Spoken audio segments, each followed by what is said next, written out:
You had me last week, and after Mass last week, I went to the live stream and realized, by watching it, that I preached for 13 minutes last weekend.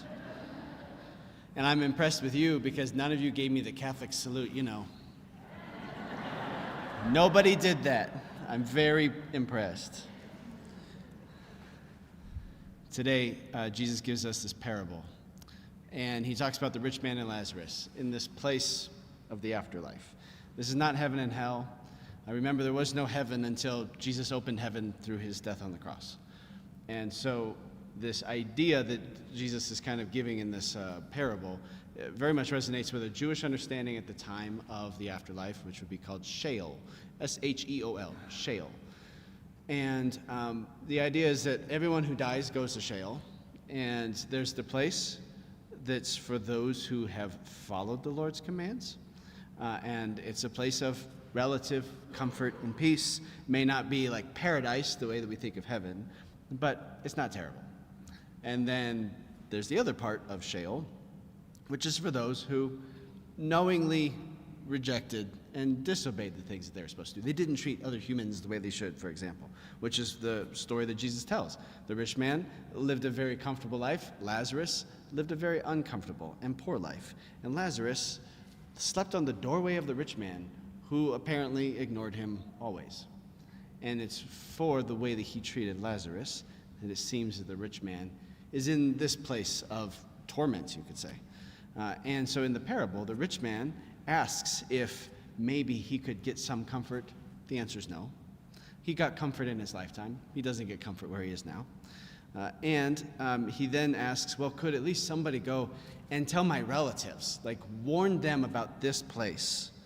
And again, the answer is no. They don't need someone to come back from the dead to tell them. They have everything they need. In Moses and the prophets was the phrase that was used, which basically means he has the entire scriptures. He has, for us, the Old Testament. He has everything that your relatives have everything they need to know. They have a conscience, and they have the scriptures. They should know how it is that they should live if they want to end up in the happier place of the two.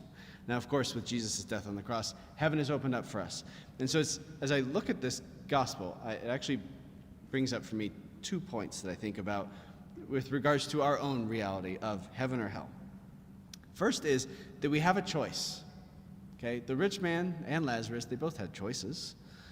And by their choices, they ended up where they were. Same thing for us. We have choices. It's not that God imposes hell on people or he forces heaven on anybody. We go to heaven or hell based on our own choices. And we get a million choices all the time.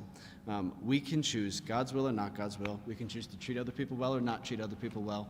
We can choose to forgive or not forgive. All of that is on our plate. The Lord tells us what the expectations are. If we wish to have eternal life with him, if we want to enter paradise, be with one another, be with him forever, we know what the expectations are, and we can choose that or we can choose not that.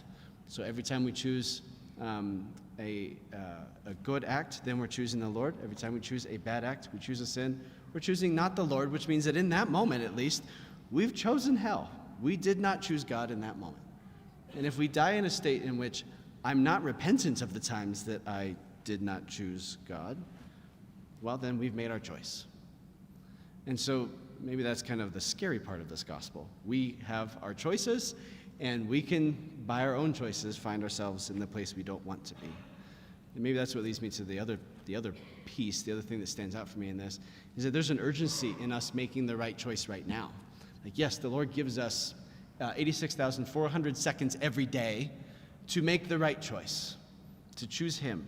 In every act of our life, we get the opportunity. But there will come a day when every one of us will take our last breath, and we don't know when that is. And at that point, it's too late to choose. It's too late to decide I'm going to forgive. It's too late to decide I'm going to go to confession. It's too late to decide I'm going to start praying every day or going to church regularly. It's just too late.